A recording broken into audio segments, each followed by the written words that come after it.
Hello everyone, কি অবস্থা সবার? Welcome to my blog. So আজকে হচ্ছে ফার্স্ট টাইম আমার স্নো দেখার অভিজ্ঞতা এখানে শেয়ার করব। আমরা গিয়েছিলাম স্নোই মাউন্টেন, প্যারিসের ভ্যালি। তো ফার্স্টে আমরা একটা 8 সিটার গাড়ি ভাড়া করিয়েছিলাম। তো আমরা ছিলাম 8 জন। আমরা সব ফ্রেন্ডরা মিলে গাড়িটা ঠিক করছি, অবশ্য ছিল রাত্রিবেলা আমরা বের হব। তো সবাই একত্রে বসে গেলাম। বসে আমরা ফার্স্টে রওনা করলাম ক্যানবেরার উদ্দেশ্যে। তো ক্যানবেরা আমরা রাতে পৌঁছে আমরা কিছু দৃশ্য দেখলাম, যা খুবই সেই ছিল। মানে ভিউটা অনেক অস্থির, রাতের বেলা লাইট, প্রত্যেকটা লাইটের আলো দেখা যায়। আমি ক্যানবেরা এর আগেও আসছিলাম, বাট ওটা আমি দিনের বেলা আসছিলাম। তো এটা ছিল আমার ফার্স্ট টাইম রাতের বেলা। রাতের বেলা দৃশ্য আসলে অনেক সুন্দর, পুরো শহরটা দেখা যায় ক্যানবেরা সিটি। এরপর আমরা যাত্রা শুরু করলাম কুমার উদ্দেশ্যে, কারণ কুমাতে আমাদের বিভিন্ন রকম অ্যাক্সেসরিজ, ইকুইপমেন্ট এগুলো নেওয়ার দরকার ছিল। এবং সবটা কিন্তু অনেক বড় ছিল, এখানে প্রত্যেকটা ইকুইপমেন্ট ছিল। তো আমরা নিছিলাম স্নোবোর্ড, আর হচ্ছে হাতে কিছু গ্লাভস নিছিলাম।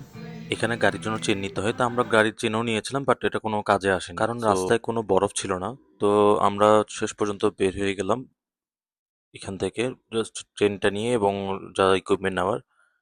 তারপর আমরা যাচ্ছিলাম জিন্দাবাইন হয়ে। তো জিন্দাবাইনটা ছিল মূলত প্যারিসের মাউন্টেন আর থ্রেডবোর কানেকশন। তো আমরা ফার্স্টে গিয়েছিলাম থ্রেডবোতে। তো থ্রেডবোতে আমরা যাচ্ছিলাম, তখন তখন সকাল হচ্ছিল, খুব সুন্দর সুন্দর দৃশ্য দেখে দেখে যাচ্ছিলাম। মানে দৃশ্যগুলো এত সুন্দর, ভাষায় প্রকাশ করার মতো না।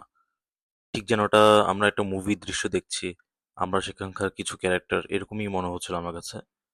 মানে খুব সুন্দর একটা আলো পড়তেছিল সকালবেলা। তো এটা ভিডিও না করেই পারলাম না। তো সুন্দর সুন্দর পাহাড়ের দৃশ্য দেখতে দেখতেই দেখি আস্তে আস্তে বরফ দেখা শুরু হলো। তারপর আমরা ঢুকে গেলাম থ্রেডবোতে। থ্রেডবোতে ফুল মোটামুটি ভালোই বরফ ছিল, বাট সবচেয়ে বেশি বরফ দেখা যায় আসলে স্নোই মাউন্টেন প্যারিসারে। তো থ্রেডবোতে এখানে এসে দেখি ওরা অ্যাক্টিভিটিসের জন্য ওরা বিভিন্ন রকম বরফ ক্লিয়ার করছে মেশিন দিয়ে। তারপর আমরা এখানে কিছু হালকা খাওয়া দাওয়া করেই আমরা অ্যালপাইন কোস্টার রাইডটা নেওয়ার জন্য প্রস্তুত ছিলাম। এবং তার শুরুতেই হঠাৎ করে দেখি স্নোফল হওয়া শুরু হয়েছে। আপনারা দেখতে পাচ্ছেন স্নোফল। তো এটা খুব দারুণ একটা এক্সপিরিয়েন্স ছিল, স্নোফলটা আমার খুব দেখার ইচ্ছা ছিল। ভালোই, খারাপ না। এরপরে আমরা 8 জন উঠে পড়লাম এই রাইডগুলোতে, যেগুলোর নাম হচ্ছে অ্যালপাইন কোস্টার রাইড। খুব দারুণ একটা এক্সপিরিয়েন্স ছিল। এখানে 8 জনের জন্য 8টায় আমরা নিয়েছিলাম। তো এই যাত্রা শুরু করে আস্তে আস্তে এটা উঠা শুরু করে, উঠে আমরা বিভিন্ন রকম বরফের সিন দেখলাম। ঠিক এটা পাহাড়ের উপরে উঠে ফার্স্টে, দেন ওখান থেকে খুব জোরে নিচের দিকে নামা শুরু করে। তো এক্সপিরিয়েন্সটা ছিল খুব ভয়ঙ্কর।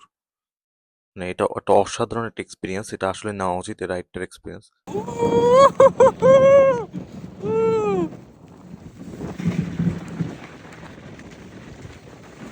আমরা আসলে যে মুহূর্তে গিয়েছিলাম ওটা ছিল ঠিক উইন্টারের প্রায় শেষের দিকে, তাই বরফ মোটামুটি ছিলই।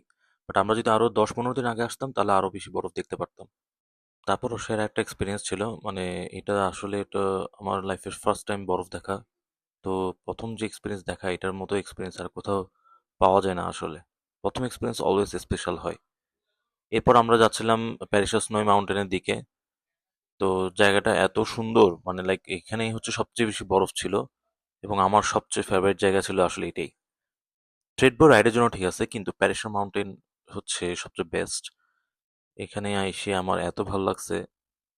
মানে সবাই অ্যাক্টিভিটিস করতেছিল এবং বরফের পরিমাণটাও ছিল অনেক বেশি এখানে। তো এখানে এসে আমরা মূলত কিছু ছবি টবি তুললাম এবং সবাই মিলে এনজয় করলাম স্নোবোট এনে। একটা জিনিস উল্লেখ করতে ভুলে গিয়েছিলাম, আমাদের আলপাইন কোস্টার রাইড ছিল $25 করে, আর আমরা বোটগুলো ভাড়া করেছিলাম এবং সব জুতা এবং যে আমাদের যা ইকুইপমেন্ট, আমাদের প্যান্ট নিয়েছিলাম একটা, আর জ্যাকেট আমরা বাসা থেকে এনেছিলাম। এই যে আমি দেখেন কিভাবে নামতেছিলাম। এটা ছিল খুব মজার একটা এক্সপিরিয়েন্স, স্নোবোর্ড দিয়ে বরফের মধ্যে নামা। জায়গাটা আসলে অনেক স্পেশাল মনে হয়, কারণ চারিদিকে স্নো এবং সাদা হয়ে থাকে, যেটা আসলে লাইফে একটা ফার্স্ট টাইম মানে সেরা এক্সপিরিয়েন্স হয়। সবাই চারিদিকে স্নো স্কি করতেছিল, সবাই বোর্ড ইউজ করতেছিল, আমার ফ্রেন্ডরাও বোর্ড দিয়ে খেললাম আমরা। খুব একটা মজার একটা এক্সপিরিয়েন্স, সবার আসলে আসা উচিত। এমন আমি যা মনে করি যে আসলে এমন দৃশ্য আমরা সাধারণত দেখতে পাই না, তা আমরা যা মজা এখানেই করেছি। মানে ট্রিপ এমন একটা জায়গা যেখানে আমাদের সবার গেট টুগেদার হয়। সো এটাই হচ্ছে একটা বেস্ট সময় সবার সাথে দেখা হওয়া। ইনশাল্লাহ নেক্সট টাইম আবার আসা হবে। তারপর আমরা রওনা দিলাম এবং রওনা দেওয়ার সময় আমরা জাস্ট খাওয়া দাওয়া শেষ করেই আমরা বাসার দিকে ফিরছিলাম। তো এটা ছিল আমার আজকের এই ব্লগ। তো দেখা হবে আশা করি নেক্সট কোনো একটা ব্লগে। Till then, by.